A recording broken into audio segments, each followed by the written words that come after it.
very close to an energetic gate which carries an astonishing energy of love and truth, which will no longer be denied on this planet.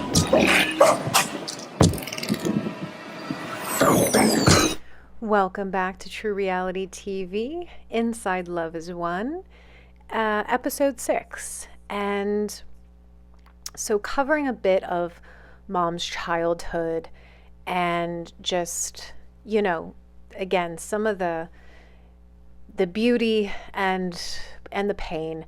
But as Mom is growing up, right, her spiritual powers are coming more online naturally. More of her essence is anchoring in.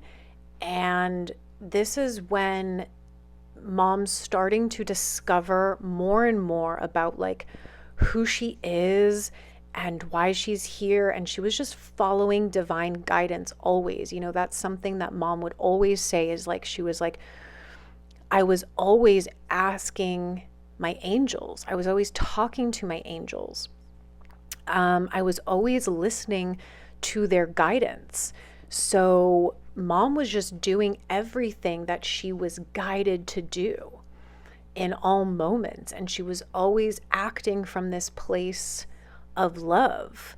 And, so when she gets to, like I said, about this age of 11, and now she's living with her mom and with her stepfather, Daddy Reed, who she adored. And this is when her life kind of shifts to Texas, because I believe that is where Daddy Reed is, where he worked and where they lived. And so Texas becomes a big part of Mom's story. She spent a lot of time in like Houston, Dallas. So Texas becomes a really big energy for Mom after she leaves Kansas. And so she's always, she's very, she's just such a interesting, amazingly beautiful person who she was just magical. Like she had a magic to her that, couldn't quite be described. But like she said in her younger years when she was in school, like she was always, like the teacher's pet kind of thing. Like she was always in right action. She was always doing the best that she could. She was always giving everything her all.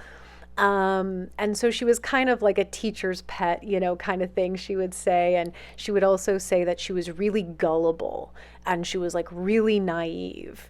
Like she would just believe everything. And so they kind of would always joke that Mom was so gullible and she was like so naive, and because she just saw the higher of everything. But again, as this story is unraveling, she's discovering more and more of like what is going on. And so she's having this beautiful experience at this time, and she's always performing and singing, and she's hosting her talent shows. And around the age of 12, I believe it was, she starts her own kind of like babysitting gig, and she starts setting up kind of her own business, babysitting for all these people in the neighborhood. And she was always like that. She was a great leader. She took initiative. She took action. She was always extremely responsible.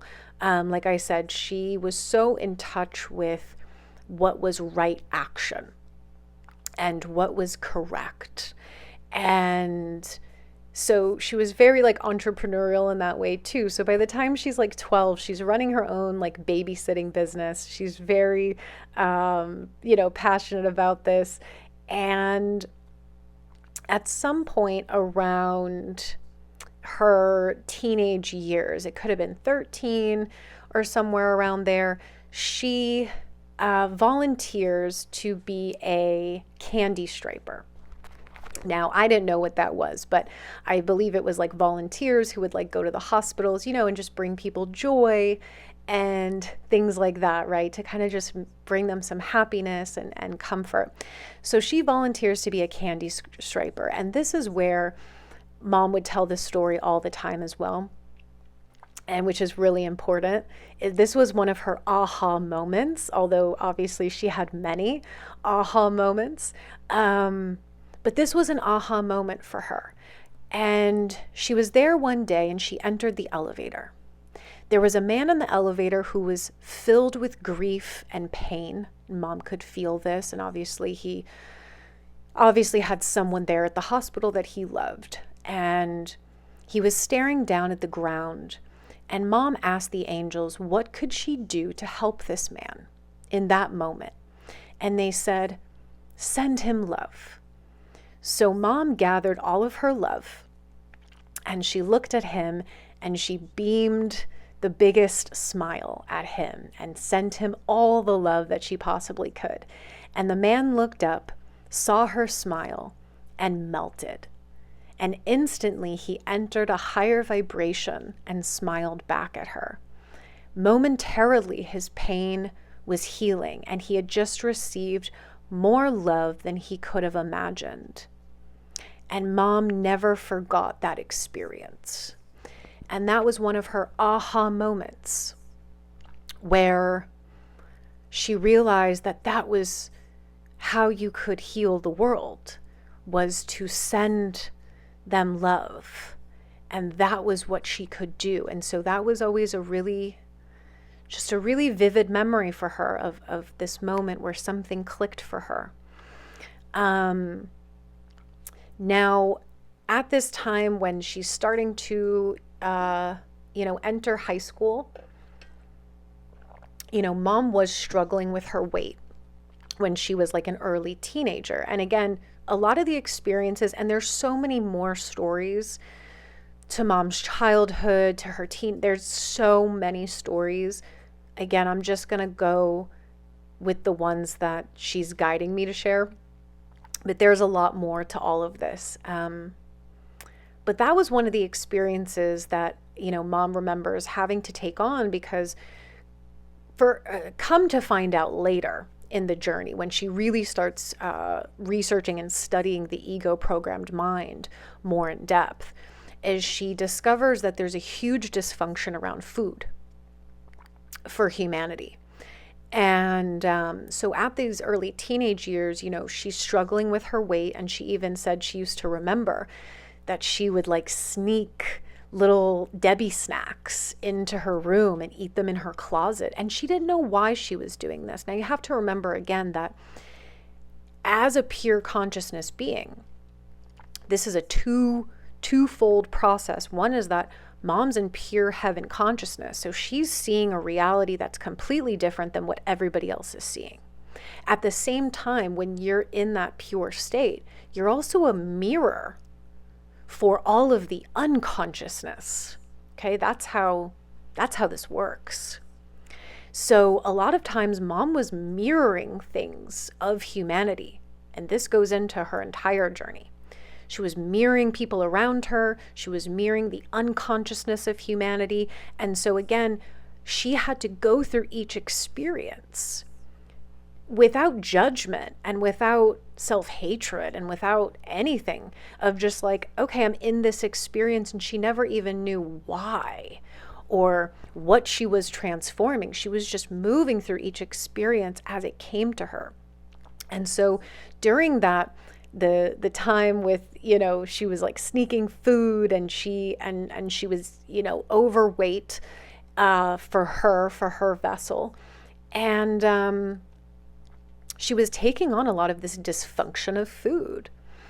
And her mom, ended up, I believe, signing her up for, I think it was Jenny Craig. I can't remember exactly. But her mom did it with her, as like a support for her. And Mom always looked back at that as like she was so grateful for that, because it really helped her to transform this dysfunction around food. And that was another aha moment for Mom during that time. When her and her mom were doing this weight loss program and all of that. And Mom learned a lot from that. So that was just something she guided me to share that was also going on during that time. But as she started entering high school years, Mom gets even more into she was like I said, so disciplined, so responsible. And she was a goody two shoes, by the way. Fun fact is that in mom's younger years and throughout even her later teenage years, and this is what she said to us. She said, I was a goody two shoes. I didn't break any rules. I didn't do anything wrong. You know, her sisters were like partying, and mom hadn't really discovered partying yet. And she, you know, didn't drink, didn't smoke, didn't break rules. Like, she was the goody two shoes. And so in high school, she kind of, you know, from her recollection, she started to become like more of an adult, really, than being a child. So at school, mom was the best of the best. And here we're talking about high school. And she went to this big, massive high school where there was like, it was a huge school. And so these are some of the stories from that time. And mom said she was teacher's favorite for sure. She loved to learn, but she did not like any of the ego classes, including math and science. Her specialty was choir and theater, and she absolutely loved those two things. She had been singing since she was a child, even going back to the stories of when she was, you know, in the phase of suffering abuse. She remembered she would sit in her room and she would just listen to the same records over and over and just sing. And that was one of her therapies for herself as well. You know, she loved Whitney Houston. You know, she loved Michael Jackson. She loved all of them. And music was really, it was just a really powerful thing for her. Like, she loved singing. She loved music. I think she realized also that she could bring love into music, you know, the power of the voice, the power of sound. She would bring love into the voice, into the singing. And she realized that was another huge way that she could push love energy out. And as far as like the theater and performing, she also realized that this was a huge part of creation, that this was creation in motion. And so she loved all of that. She loved directing. She loved theater. She loved choir. She loved performing. It was just part of who she was. And so at around 14, mom began working at McDonald's before and after school. So she would wake up at about 5 a.m. every day. And I think this is like 14 to 15. She starts working at McDonald's. And so she would get up at 5 a.m. every day, and one of her things that she enjoyed doing was swimming. And they had like a beautiful pool there at the house, and she has really fond memories of all of that. She said they had a beautiful pool and just like all these trees and plants and flowers, and it was just like this oasis, and they loved to be out there. All her really fondest memories were around these times in the teenagers and early 20s here in Texas. And she loved the patio, and she loved the pool. And so anyways, she would get up every morning and she would swim laps in the pool, and that was part of her daily discipline. Mom was the most insanely disciplined person I've ever met in my whole life. And I'm a pretty disciplined human being. I wasn't always, but in general, I've always been a pretty disciplined, focused type of person. She was so disciplined. It would just blow me away of how focused and consistent this superhuman was. And so she would swim laps every day. She would do her meditations. She loved tree meditation specifically. So she would do that, you know, before school, and she would go to work. I think sometimes she said before school and after school. She wanted to do it all. And that was another part of mom's essence of Mother God, Mother of all creation, is that she wanted to master everything.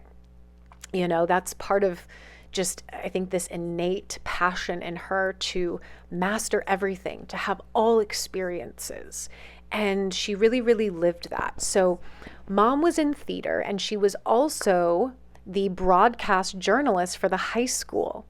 Now, this was a little bit controversial because Mom had said they had started this new broadcast journalist program there at the high school. And I think it was fairly new. And of course, it was a really big school.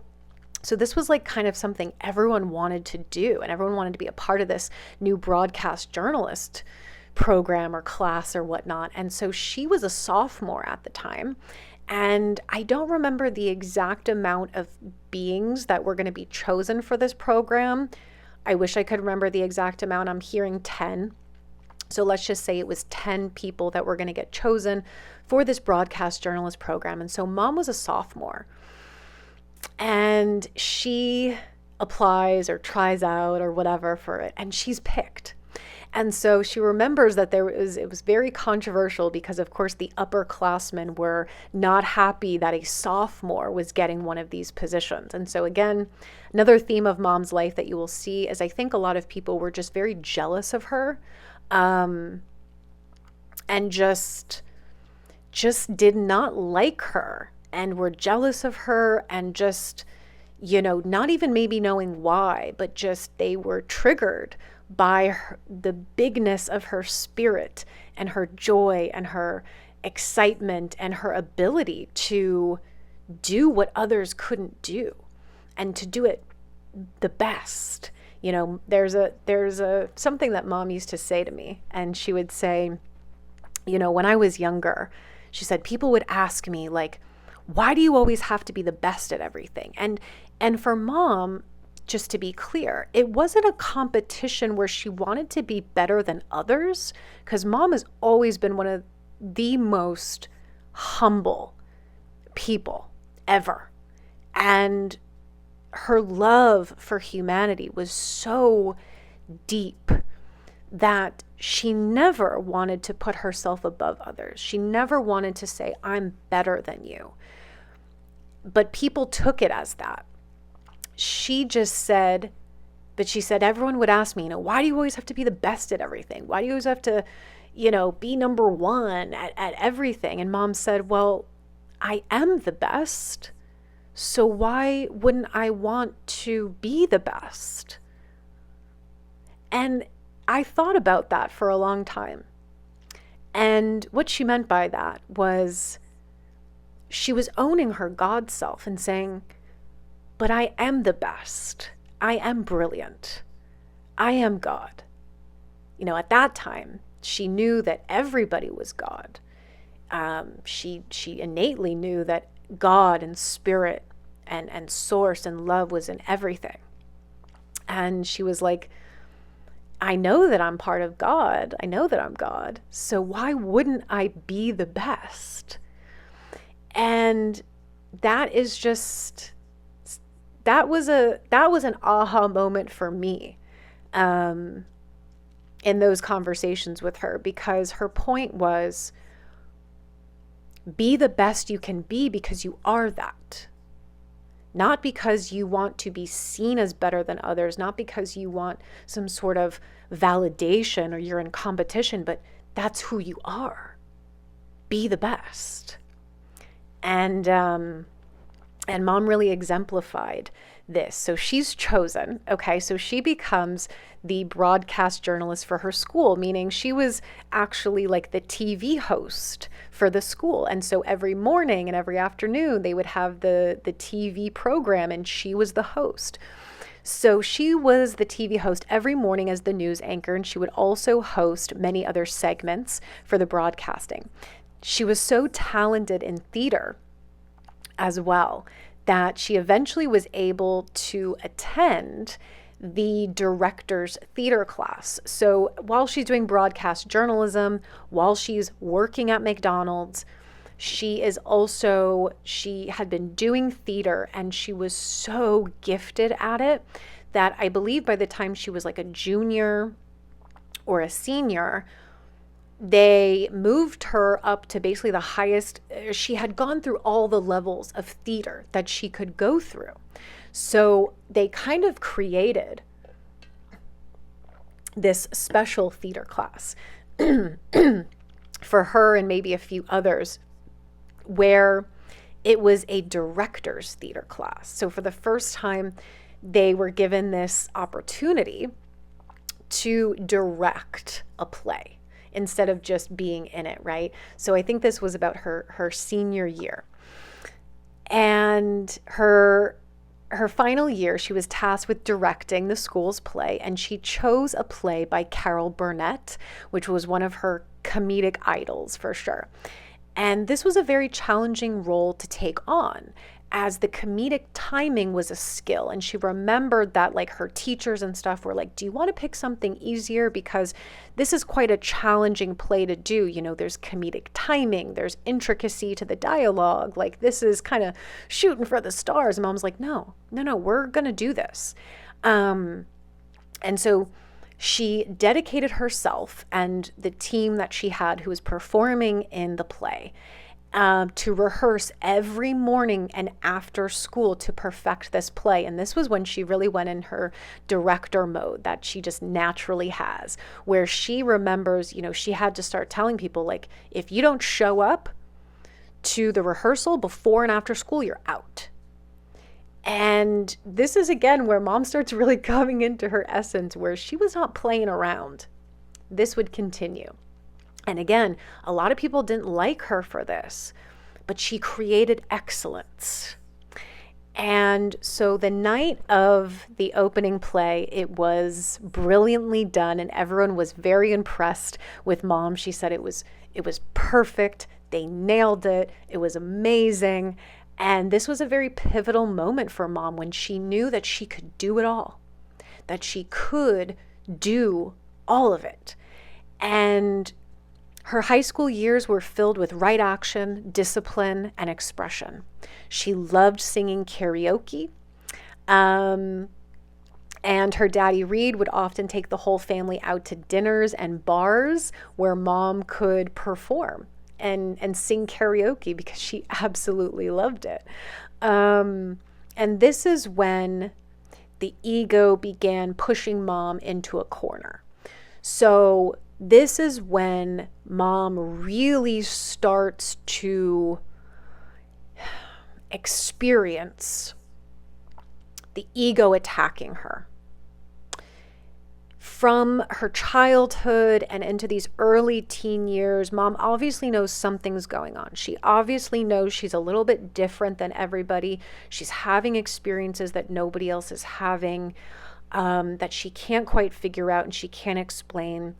She's had all, some significant traumas. She just knows that her job is to just be love. She knows that's her job, no matter what. She doesn't know why all of this is happening, but that is her job. But this is when I think Mom really starts to, she just starts to experience this rejection, this attacking of the ego. And it's really heartbreaking for her, because remember, she's in the heaven consciousness. She doesn't understand why people would be cruel or mean or hateful or hurtful. She's not understanding this, because she's coming from the place of like love, light, everything is amazing. What do you mean? And Mom is known for her laugh. And the egos were getting very triggered by her laugh. She recalls vividly that she was out to dinner with her family, and they were at somewhat of a nice restaurant. And Mom is just laughing, as she always did. And they ask her to leave. And it was actually her daddy Reed that was like, no. And he was very upset by this. And then Mom later told a story that Daddy Reed, the next time they were going out to a dinner, he rented a limousine to take them out to dinner. And his, I think, thought process on that was, well, if we show up in a limousine and, we kind of show up like we're very important here, then they're not going to say anything to us. And he would do things like that for mom. Like really wanting to let her be who she truly was. And she was always so much in gratitude to him for that. Now, although mom is greatly coming into her own at this time, and she's getting more and more powerful, she's also starting to experience attacks. And this is where I think more starts to come into understanding for mom. So this meant that mom's energetic signature and the amount of light and consciousness within her vessel kept growing. This brought more attention, more attacks, and more hate from the ego. Mom began experiencing more and more of what the ego-programmed mind was doing to love. And this led to, there was an experience that mom had in her high school years, and she was dating this guy. I can't remember his name. I think I know it, but I don't want to say it if it's not right. And I don't remember the details of this, but I think there was an argument, or she broke up with him, or something along those lines. And he broke in to her family's house in the middle of the night. And he goes into her bedroom and he has a knife. And she wakes up and he's kind of holding the knife over her. He cut open, like, I think her shirt or her nightgown or something that she was wearing, and was basically threatening her and like was using physical force. Mom, of course, was like, what is going on? Somehow, some way, she gets out of the room. She yells for her stepfather, Daddy Reed, and this kid runs out the back door of the house, and Daddy Reed is like chasing him. And when the cops, obviously the cops are called, right? So the cops get there and they start asking all these questions of like, basically, what happens to many women, right? Is there's all these questions of, well, what did you do that would create that? What did you do that made him do this? And shifting this blame. And Daddy Reed was like, you're out of your mind.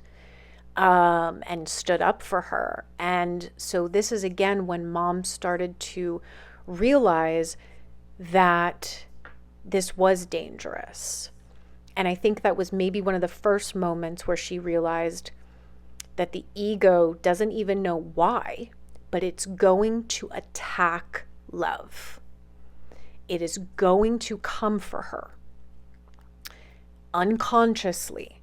And so that was a scary, situation. That was one of those moments where mom starts realizing like, oh my God, like this is what is happening. They are going to come for me. And, mom basically kept herself very focused and dedicated on her work and on school. And she was just wanting to master as much as she could. And of course, she was guided to work at McDonald's. And many people are like, why would God work at McDonald's? And as mom would say, she did everything through the back door. McDonald's is the biggest franchise on the planet. So she pushed love and right action through the food, through her training of employees, through what she did as a supervisor and as a manager. She instilled the people first paradigm through McDonald's, which we will get into. But around the age of 17 is when mom the plans shifted. So originally mom said that she was not contracted to have physical children during her incarnation as Amy Carlson, obviously due to the dangers and risk factors that were involved. But the plan changed. And mom decided she needed to take on the experience of having physical children and of motherhood, because there was a lot of pain, suffering, and fear-based experiences that come with that.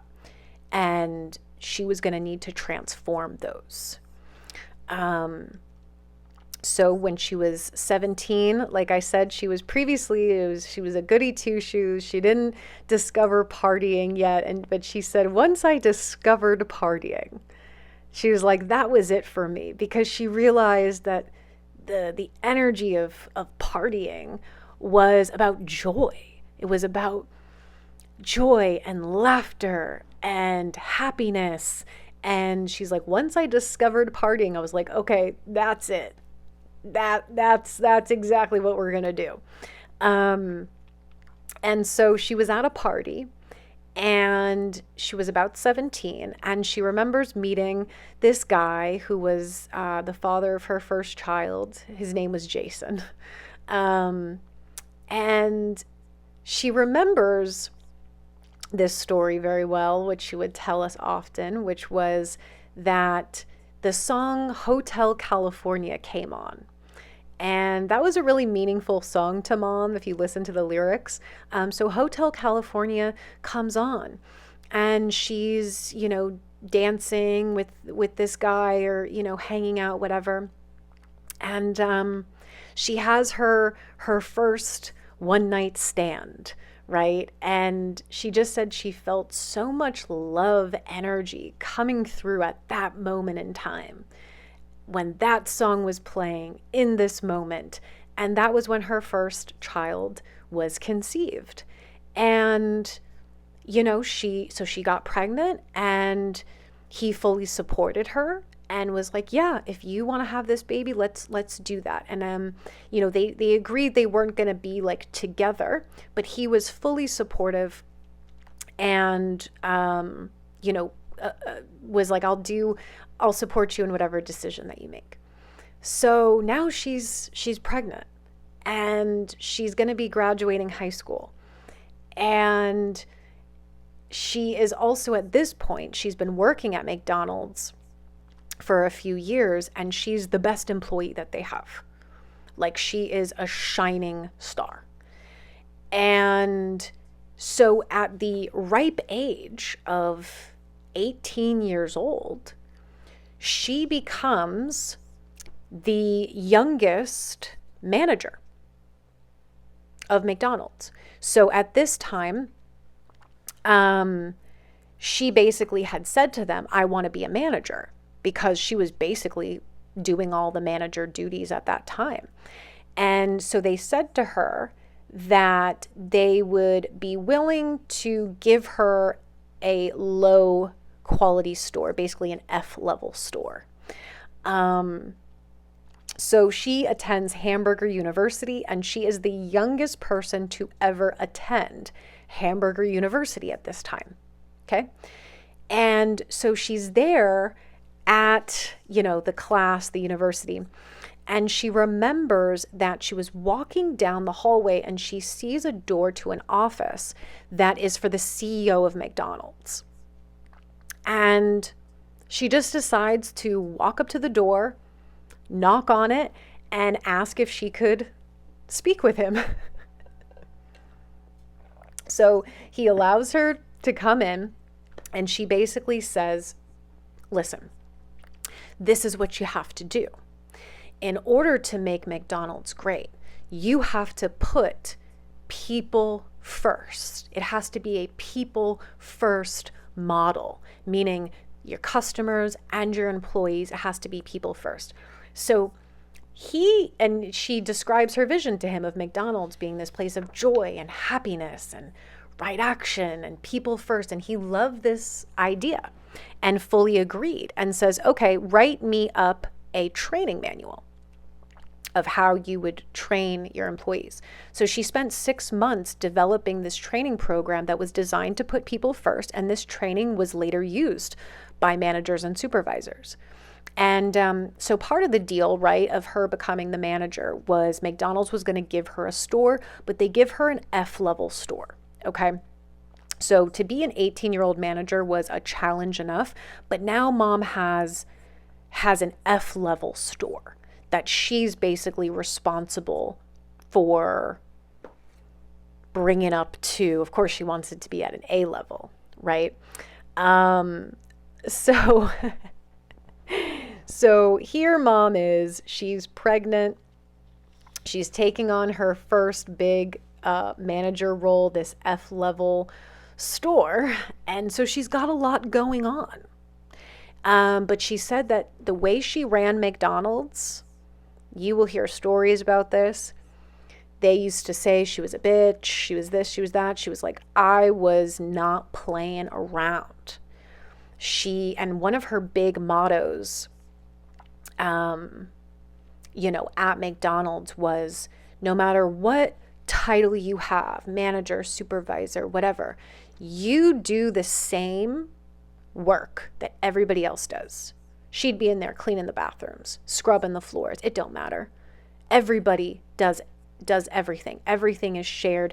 Everyone has their role, and she expected excellence, and she taught excellence, and she cared deeply about her customers, about her employees. And yes, she was a tough boss, absolutely, but she knew what right action was, and she knew that part of the ego program mind was that it lacked discipline and it lacked consistency and it was lazy. And that was one of the main things she was transforming there at McDonald's. And so she began dating a man named Robert, I think around the age that she, about 18, right? 18, maybe 19. And so mom and Robert get married. And so she's young, she's newly married. She also has her firstborn child, which we'll get to the experience of that. And so mom remembers that, so her first son, Cole Bradley, was born on Christmas Day. And so that was really interesting for mom.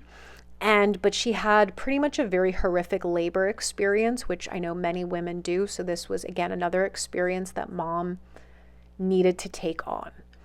And so mom remembers that it was Christmas Eve, and her mother told her, I think you're going into labor. Like, you don't look so good. You look pale. You look sick. And mom got into a hot bath, and she was like, no, I'm fine. I'm fine. And all of a sudden, she was going into labor. They rushed her to the hospital, and mom had severe complications. I don't remember the exact name of what it was, but there was a severe complication, and the epidural wasn't working, and there was just severe pain. And so then she finally, after all of these complications, and it was a very painful experience, she did give birth on Christmas Day. And so mom's in this like overwhelm of being a new mom and, wanting to obviously do the absolute best that she can do as a mom, and giving her son discipline and love and right action and all of this. And she's newly married, and she's a manager now. She's the youngest manager they've ever had. She has an F-level store, and she's working like crazy. She's doing it all. And, there was a lot of stories of her first F-level store that she took on. She had to scrub that thing from bottom to top. She remembered that one day the AC or something broke, and she went up on the roof and she's like, I just figured out how to fix it myself. She's like, I called somebody, but they were taking too long, and I just went up there and figured out how to do it. And by the time like the mechanic got there, he's like, oh, I think you kind of like figured it out. And that was just what mom did. Like, she was like, yeah, I'll figure it out. Like, I can do this. She remembered when she was training an employee on how to clean the bathrooms that she had this man clean the bathroom 10 separate times until it was perfect. And then she said, that is it. That's how you clean it. Perfection, excellence, grandness, not half-ass. And she said that that employee never forgot that and always told her, like, you really taught me what excellence was, you know, and to take pride and care in even the most smallest of tasks, right? So this was one of her greatest challenges with her employees was, you know, to train them, the people first model. She wanted to bring this F level store up to an A level, right? And so she had zero tolerance for like laziness, lack of integrity. If an employee lied to her, gone. She had employees that she had given them one chance, second chance, gone. She just had zero tolerance for not excellence, but she also deeply cared about people. And so, you know, that's another thing to understand about her is, yes, she was a tough teacher because she wanted everyone to rise to that level, but she also was so deeply compassionate and just extremely understanding and loved people so deeply. So she had little resources to transform this store. So she spent all her time scrubbing the floors, fixing appliances, all of that. And she used to say that when she would hire, if someone didn't have extracurricular activities, she wouldn't hire them because she was like, you have to be able to handle, you have to be multidimensional. You have to multitask. You have to be efficient with your time. You have to be disciplined and consistent. Like she was, and so she kind of set this bar for her stores of like, this is the level you need to be operating at. And so let's see. So yeah, so she had this very high level. Now she did end up bringing that first store up to a B level, and then later to an A level. And this would become mom's specialty later in the journey. This would become her specialty, was bringing things from here to here. And this will lead into the next part of mom's journey, which is her throughout her 20s and leading up to her mission. But this was just the start of this journey. But already she's like lived a million lives at this point. Now, this part of the chapter of this journey ends with a little bit more of kind of some pain. So Robert becomes pretty sick at one point. And again, I don't remember exactly what he was sick with, but he was deteriorating pretty quickly. And at this point, mom is 21 years old.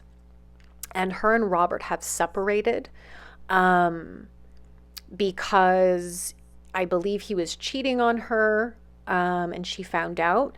So they separated. And at this point yet, he's not sick, or he is unaware that he's sick, but they are going through some challenges. They separate. And one night, Robert shows up as she's working at McDonald's, you know, managing. And he takes her outside and he basically starts beating the shit out of her. And all the employees basically had to run outside and like pull him off. They called the police. The police showed up. They all had to pull him off of her. And they asked her, do you want to press charges? And she said, no, I forgive him. Again, this would be another continuing theme of mom's life. And she said, no, I don't want to press charges. I forgive him. And shortly after that, Robert gets very sick and he starts deteriorating very rapidly. And within 6 months, he's dead. And mom was caring for him that entire time, even after that, after he beat her up. When he was sick and deteriorating, she was caring for him. She was managing a McDonald's restaurant. She was raising a 1.5-year-old. And she's dealing with a sick and dying husband who abused her. And he passes, and mom is just in total shock at this point. She now has to go through this whole process of, identifying his body and a funeral, and it was a lot for her. But after he passed, one way that he would always communicate with mom is she started hearing nonstop this song that would play on the radio every time she turned on the radio, anytime she was listening to something. The Roses song would play. Roses on the Grave, I think is the name of it. Roses on the Grave. And that was Robert's song to mom. And she would hear it all the time, and it would always be playing. And of course, so she forgave him. But again, this was another big part in mom's journey of her taking on that whole experience of marriage, of death, of becoming a mom, of being a manager, of doing all of these things. And so that was a big turning point in mom's journey. So this is when she really accelerates in her career, I guess you could say, at McDonald's, and also starts greatly experiencing more and more attacks, more and more pain, more and more suffering, but also more and more pieces of the puzzle coming together for her. So that's the next part of the story. So thank you all for listening, and I'll see you on the next one.